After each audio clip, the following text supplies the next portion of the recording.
Salut à tous, bienvenue au Billet Auto. Aujourd'hui, petite vidéo bonus entre le Daily Driver et l'essai de la Mercedes AMG E43. Dans cette vidéo bonus, ça sera une double vidéo. On va parler un petit peu de technique et il y aura de la conduite en embarqué. J'espère que ça vous plaira, ce petit format qui regroupe un petit peu tout ce que j'ai pu vous proposer ces derniers temps. Là, on va parler tout d'abord technique et je vais vous expliquer pourquoi l'AMG E43 n'est pas une vraie AMG, mais garde son petit côté piquant et intéressant. Là, on a une Mercedes AMG E43. Elle s'intercale entre la classe E classique et la bestiale E63 avec son V8 qui peut aller jusqu'à 612 chevaux. Là, on a une voiture un petit peu plus polissée que la 63, mais plus édulcorée, plus pimentée que la Mercedes classe E classique. Ça commence extérieurement par un traitement un petit peu plus sportif. On va un tout petit peu plus loin que sur l'AMG Line qui est habituellement proposée chez Mercedes. On a des boucliers un peu spécifiques avec des entrées d'air élargies. On a une calandre diamantée qui est également disponible sur l'AMG Line. Et on a des petites touches de black piano sur la calandre ici et sur les rétroviseurs que vous voyez là. Et donc l'effet est plutôt réussi. Et on a également des jantes de 20 pouces qui sont spécifiques, qui sont chaussées en 245 à l'avant et en 275 à l'arrière. Donc voilà, esthétiquement on a quelque chose d'assez sympa avec le toit ouvrant panoramique qu'on a, qui est une option qu'on a sur notre modèle, qui rajoute ce côté un petit peu biton rouge et noir avec ce rouge jacinthe qui est super sympa. C'est une option, c'est une peinture designo, donc le côté un petit peu exclusif de Mercedes.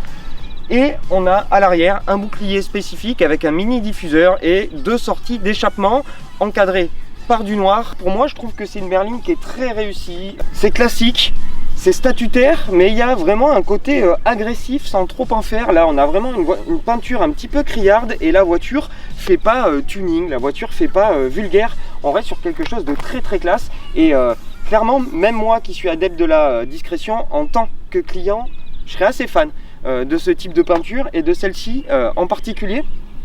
Je vais vous montrer quelques petits trucs à l'intérieur, suivez-moi, c'est parti.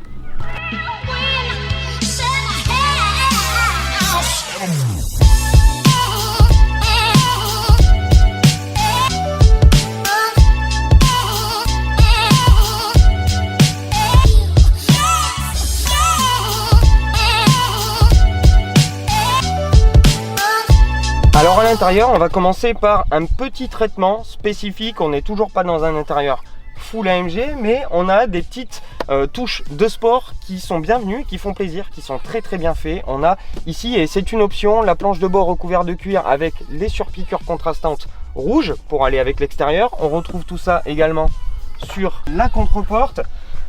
Et on a des sièges qui sont pas des plus sportifs visuellement, mais qui offrent un maintien absolument parfait, qui ont la chance, comme je vous le disais dans la précédente vidéo, d'avoir des bourrelets qui sont pneumatiques et qui viennent vous soutenir en virage. C'est très bien fait.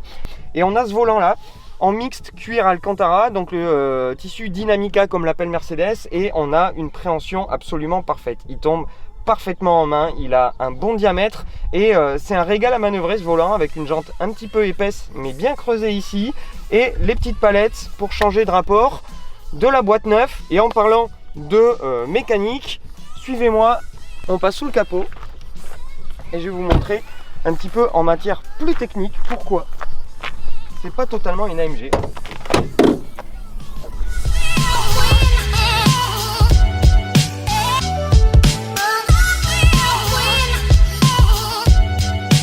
Alors, sous le capot, on a un V6 3 litres biturbo, un bloc très compact parce que les deux turbos sont dans le V, donc ça permet d'avoir un bloc super compact et de avoir plus de place pour les périphériques à l'extérieur. Ce V6 de 3 litres, comme vous pouvez le constater, il n'y a pas de plaque AMG ici, ce qui fait que c'est un moteur qui est développé et construit par Mercedes et qui bénéficie d'un calculateur, que ce soit pour le moteur ou pour la boîte 9G Tronic à 9 rapports, qui est développé par AMG.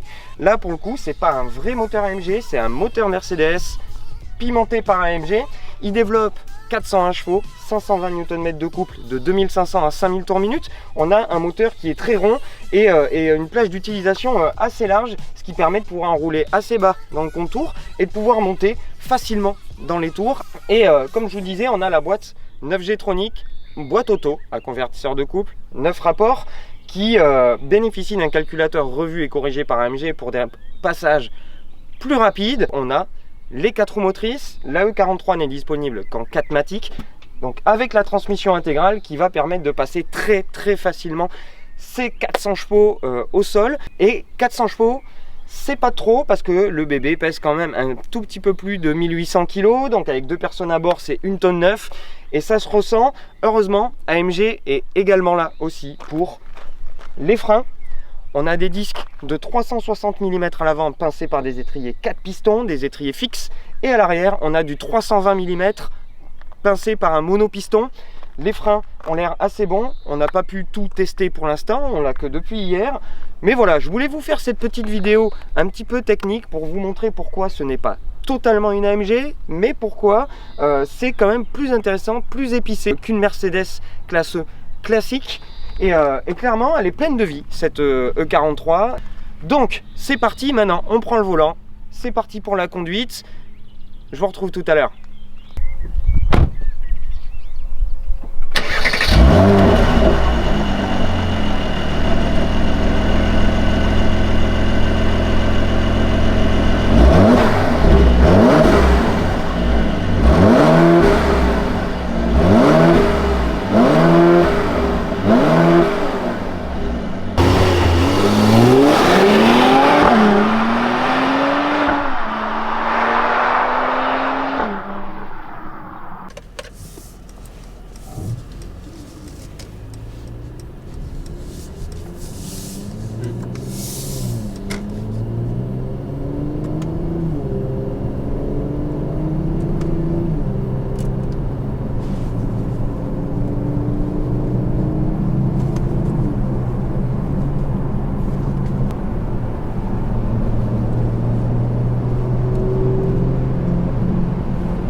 il est vraiment parfait.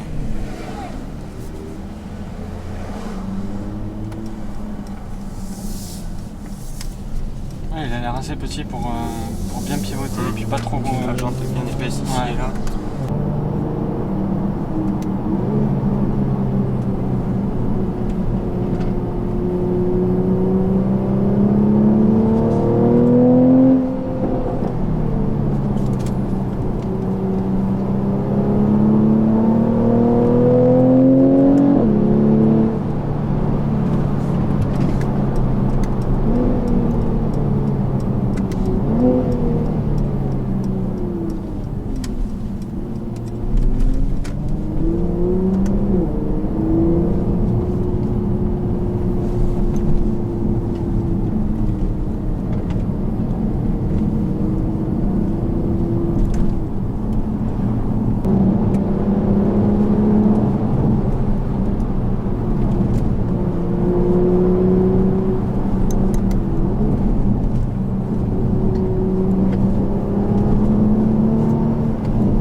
Et voilà, c'est la fin de la vidéo. J'espère que ce nouveau format vous a plu. Si c'est le cas et que vous avez apprécié les images qu'on vient de vous proposer, n'hésitez pas à mettre le petit pouce, à vous abonner évidemment si ce n'est pas déjà fait. Pour plein de jolies choses qui arrivent, l'essai de la voiture sera en ligne lundi ou mardi. Et puis mardi, c'est reparti, décollage, une petite surprise avec Audi, ensuite à Barthes et ensuite les 24 heures du Mans.